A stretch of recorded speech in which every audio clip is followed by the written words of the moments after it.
দিন পর আসছি, একটু ঠান্ডা মাথায় ধীরে ধীরে কথা বলি, শোনেন।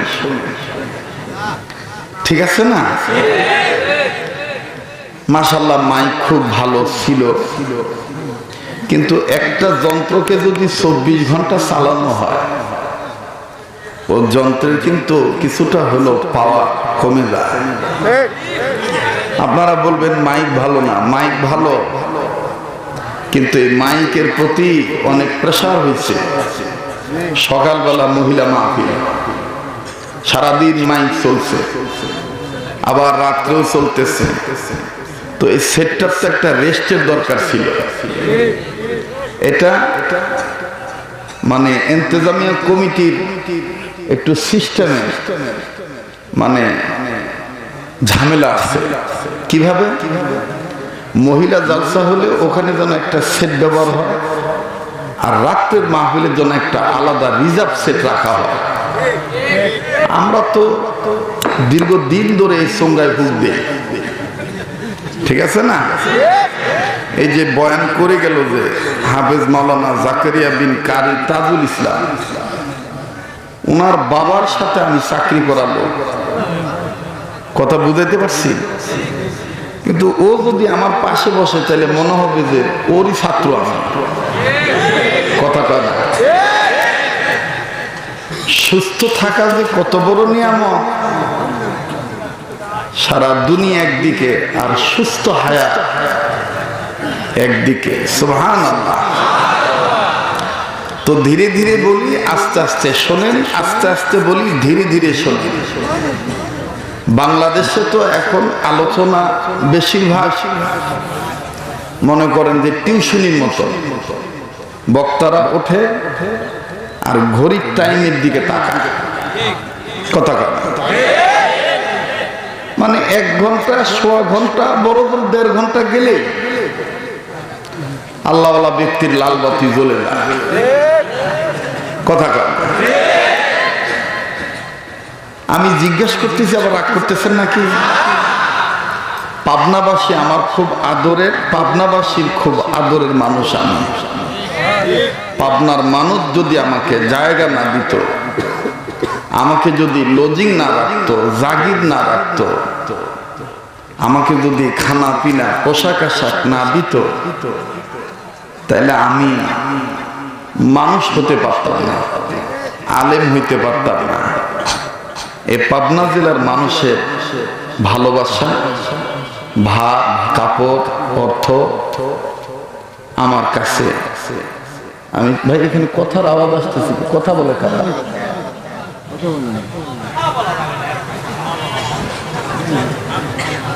জি জি, আমার বক্তৃতা এখানে শিক্ষিত লোকেরা আছেন, একটু মাপবেন, স্কেল দিয়ে মাপবেন যে লোকটা কি কথা বলে। আলহামদুলিল্লাহ এখনো নিয়মিত গবেষণা করে কথা বলি। আমি যাদের সাথে বয়ান করেছি অধিকাংশ মানুষ কবরে, অধিকাংশ মানুষ বিছানায় পড়ে আছে, 2-1 ময়দানে আছে। যেমন একজন ছিলেন মরহুম মাওলানা দেলোয়ার হোসেন সাইদি রহমতুল্লাহ, আল্লাহ তার কবরটা জান্নাতের বাগান বানায় দেন। আর একজন ছিলেন আব্দুল হক আব্বাসী রহমতুল্লাহ, তিনিও চলে গেছেন। আর আমাদের আর এক ভাই আছেন উত্তরবঙ্গের বগুড়ার বদরুর রশিদ সাহেব, আছে না? আছে। আমার বন্ধুগণ, আমার ভাইরা, আমি যে কোন দিন চলে যাব ঠিক নাই, আপনি যে কোন দিন যাবেন তাও ঠিক নাই। এজন্য জীবনের শেষ বয়ান মনে করে কথাগুলি শুনতে হবে এবং ক্লাস মনে করে বুঝে যেতে হবে। ঠিক আছে না ভাই? জি। এবার আপনি জিজ্ঞেস করি, আপনারা জবাব দিবেন। আমার বন্ধুগণ, এই পৃথিবীতে অনেক ওলামায়ে কেরাম ছিলেন, জ্ঞানী পণ্ডিত মুসলিম মনীষী আলেম ছিলেন। এর মধ্যে একজন ছিলেন হযরত মাওলানা জালালউদ্দিন রুম রহমতুল্লাহ, যাকে আমরা মাওলানা জালালউদ্দিন রুমি বলে চিনি। তিনি তার কিতাবের মধ্যে লিখেছেন যে আমি পৃথিবীতে মানুষ দেখেছি দুই ধরনের। বুঝে থাকলে সোনার বাপ জানেরা, আমার যুবক ভাইরা বলেন তো কয় ধরনের? সবাই কথা বললেন না যে, বলেন কয় ধরনের?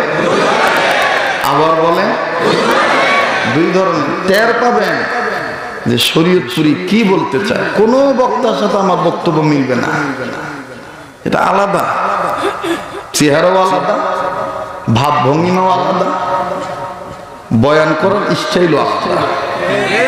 কথা কয় না? জি জি। কয় ধরনের মানুষ? আবার বলে। নাম্বার 1, কাপড় আছে মানুষ নাই।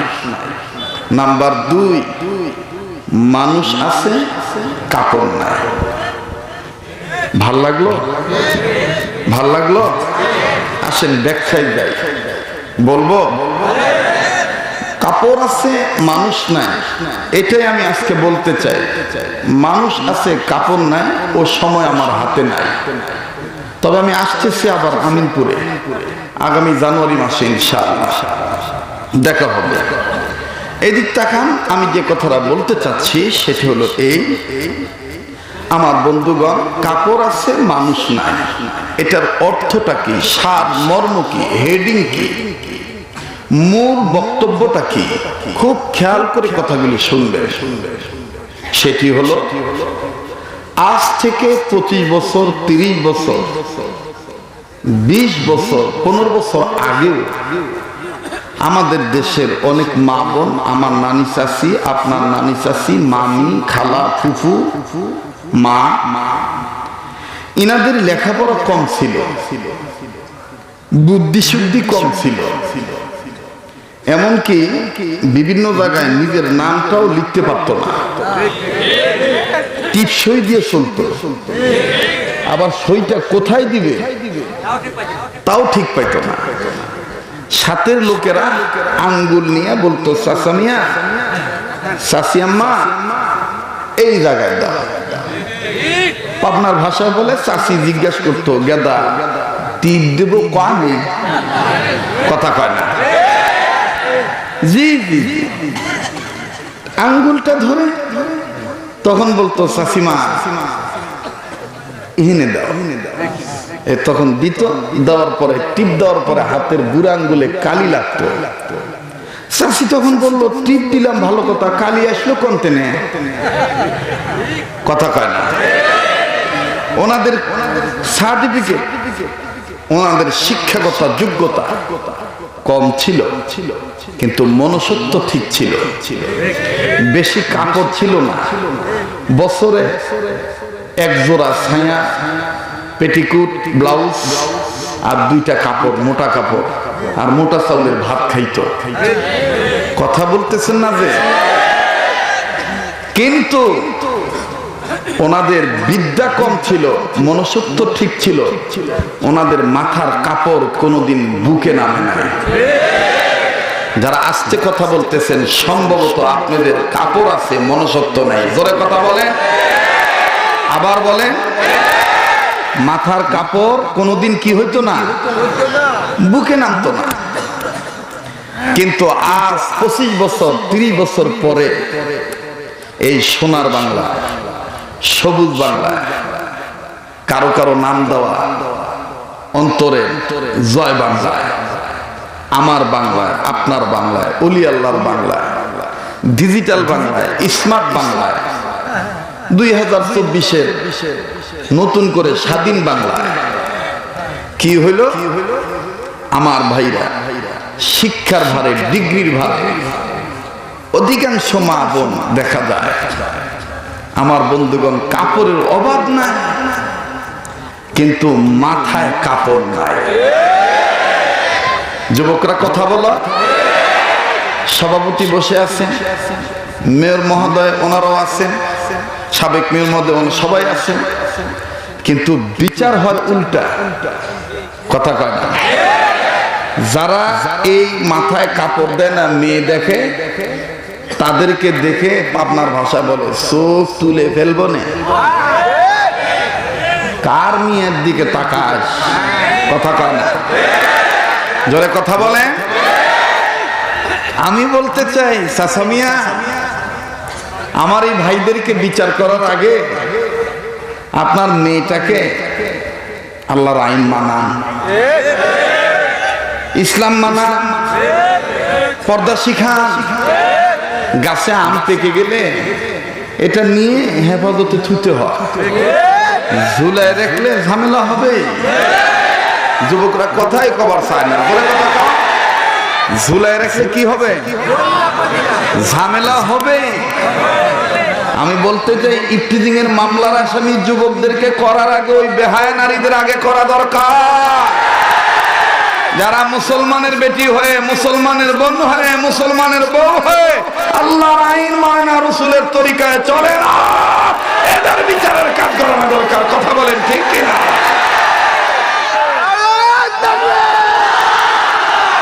থামে থামে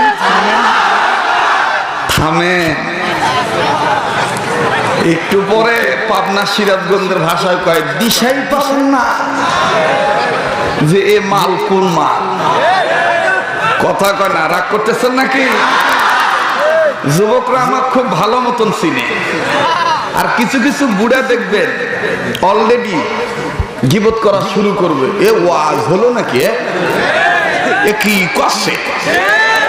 কাপড় আছে মানুষ নাই, এই ওয়াজ কি হইল নাকি? দাদা চললে চলবে, না চললে না চলবে দাদা। কারণ বুড়াদের মাধ্যমে দালালি পাওয়ার সম্ভাবনা আছে। যুবকদের রক্ত কখনো বেঈমানি করে না।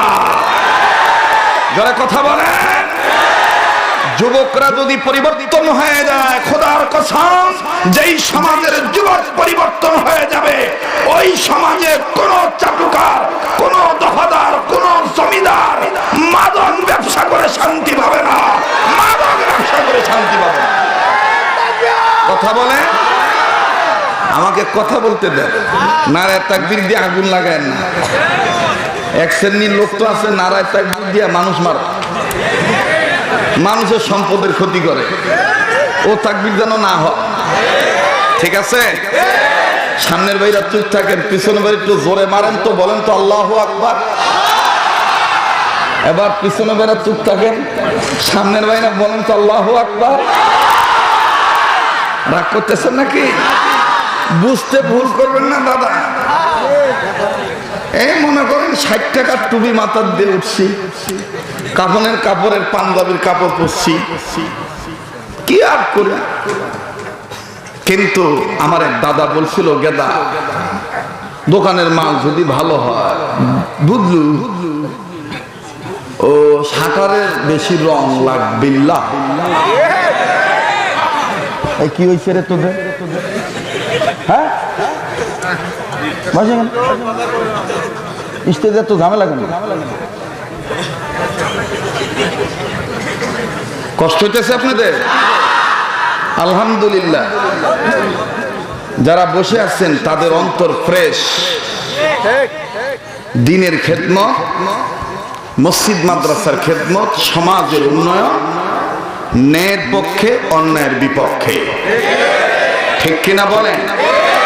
মাঝখানে একটা কথা বলে দিই, এটা প্রাসঙ্গিক, অপ্রাসঙ্গিক নয়। অনেকে বসে আছে, দেখি হুজুর রাজনীতি কোনো কথা বলে কিনা। আমি আমার পক্ষটা ক্লিয়ার করি। I not political person, it is not political meeting, it is not political lecture.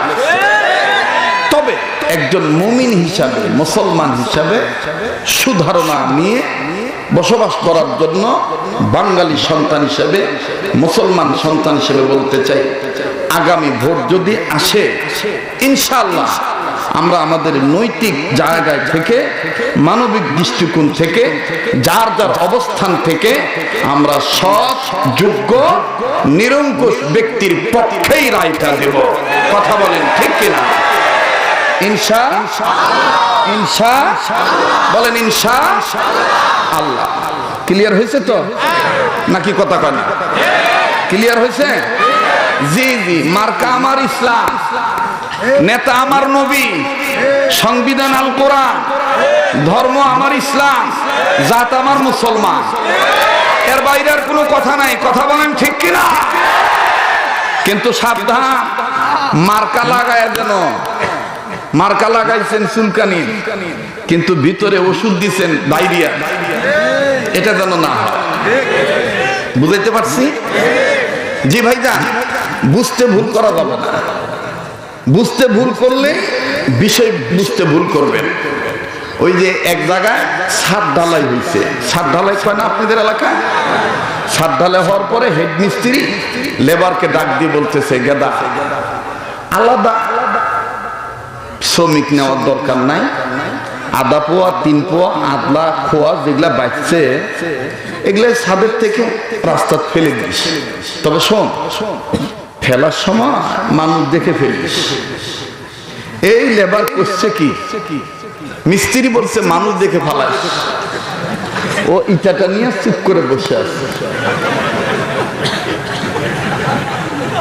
মিস্ত্রি করছে মানুষ দেখে ফেলাস, কথা কয় না। মিস্ত্রি কি কইছে? মানুষ দেখি ফালাস, এজন্য ইটা নিয়ে চুপ করে বসে আছে। যেই মানুষ যায় দুপ করে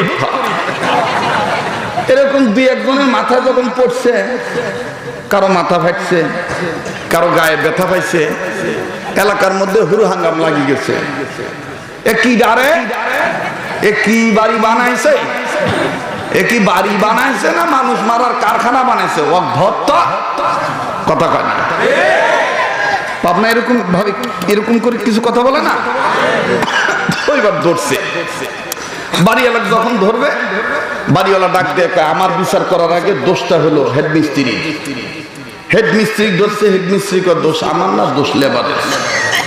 লেবারে যখন মারবে, লেবার ডাক দেখে, ভাই শক্তের ভক্ত নরমের জল, আমার ছাল আছে চামড়া নাই, আমি গরিব মানুষ, দিন আনি দিন খাই, নুন আনতে পান্তা পুরা, আমাকে শীত করলে পিঠ, উপুত করলে পেট, আপনি আমাকে মারবেন কে? মিস্ত্রির কাছে নিয়ে চলেন। হেড মিস্ত্রি আমাকে যা করছেন তো তাই করছি। এখন ধরে হেড মিস্ত্রির কাছে নিয়ে গেছে, যাওয়ার পরে ডাক দেখে, মিস্ত্রি আপনি সত্যি করে বলেন তো, আপনি কোন না মানুষ দেখি ফলাবো? মিস্ত্রি ডাক দিয়ে কয়, তোকে আমি কইছি কি আর তুই বুঝলু কি? কথা কয় না। তোকে আমি কইছি কি আর তুই বুঝলু কি? মানুষ দেখে ইট ফালানোর অর্থ হলো তোর ইটের আঘাতে কোনো মানুষ যেন আহত না হয়, নিহত না হয়, এটা আমি বুঝাইছি, তুই উল্টা বুঝছিস। তো আল্লাহ আমাদের কেন বানাইলেন এটা আমাদের বুঝতে হবে। মনে রাখবেন ভাই, মাটির উপরে যত ভালো কাজ করবে, এই যে পাশে কবরস্থান, মরার পরে মাটির নিচে ততই ভালো থাকবে। মার্কা আপনার যেটাই হোক, দল আপনার যেটাই হোক, আপনি মাটির উপরে যত ভালো কাজ করবে, মাটির নিচে মরার পরে ততই ভালো থাকবেন। কথা বলেন ঠিক না বেঠিক? ওরে ভালো কাজে জান্নাত মিলবে, মন্দ কাজে জাহান্নাম। এটা আমার নিজের লেখা, নিজের সুর দেওয়া। ভাই মাঝখান থেকে সামনে দিয়ে কাউকে ঢুকতে দিবেন না, উঠতেও দিবেন না, এই শৃঙ্খলা যেন নষ্ট না হয় ভাই।